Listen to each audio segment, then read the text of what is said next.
77ನೇ ಸ್ವಾತಂತ್ರ್ಯೋತ್ಸವದ ಅಂಗವಾಗಿ ಪ್ರಧಾನಿ ನರೇಂದ್ರ ಮೋದಿ ಅವರು ಕೆಂಪುಕೋಟೆಯಲ್ಲಿ ರಾಷ್ಟ್ರಧ್ವಜಾರೋಹಣ ಮಾಡಿ ದೇಶವನ್ನುದ್ದೇಶಿಸಿ ಮಾತನಾಡಿದರು. 77ನೇ ಸ್ವಾತಂತ್ರ್ಯೋತ್ಸವದ ಅಂಗವಾಗಿ ಪ್ರಧಾನಿ ನರೇಂದ್ರ ಮೋದಿ ಅವರು ಕೆಂಪುಕೋಟೆಯಲ್ಲಿ ರಾಷ್ಟ್ರಧ್ವಜಾರೋಹಣ ಮಾಡಿದರು. ತಮ್ಮ ಭಾಷಣದಲ್ಲಿ ಪ್ರಧಾನಿ ಮೋದಿ ವಿವಿಧ ವಿಷಯಗಳ ಕುರಿತು ಮಾತನಾಡಿದರು.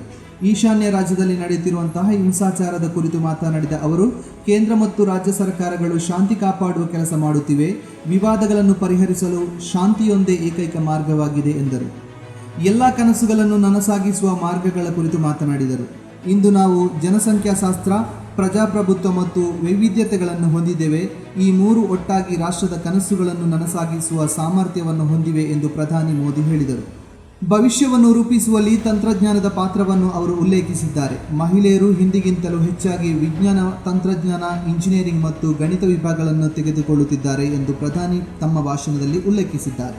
ಹವಾಮಾನ ವೈಪರೀತ್ಯದ ಬಗ್ಗೆ ಪ್ರಧಾನಿ ಮೋದಿ ಹಲವಾರು ರಾಜ್ಯಗಳಿಗೆ ವ್ಯಾಪಕವಾದ ವಿನಾಶವನ್ನು ತಂದಿರುವ ವ್ಯಾಪಕವಾದ ಮಳೆಯ ಬಗ್ಗೆ ಪ್ರಧಾನಿ ಮೋದಿ ಅವರು ತಮ್ಮ ಆತಂಕವನ್ನು ತಿಳಿಸಿದರು. ಈ ಬಾರಿ ನೈಸರ್ಗಿಕ ವಿಕೋಪವು ದೇಶದ ಹಲವಾರು ಭಾಗಗಳಲ್ಲಿ ಊಹಿಸಲಾಗದ ಬಿಕ್ಕಟ್ಟುಗಳನ್ನು ಸೃಷ್ಟಿಸಿದೆ.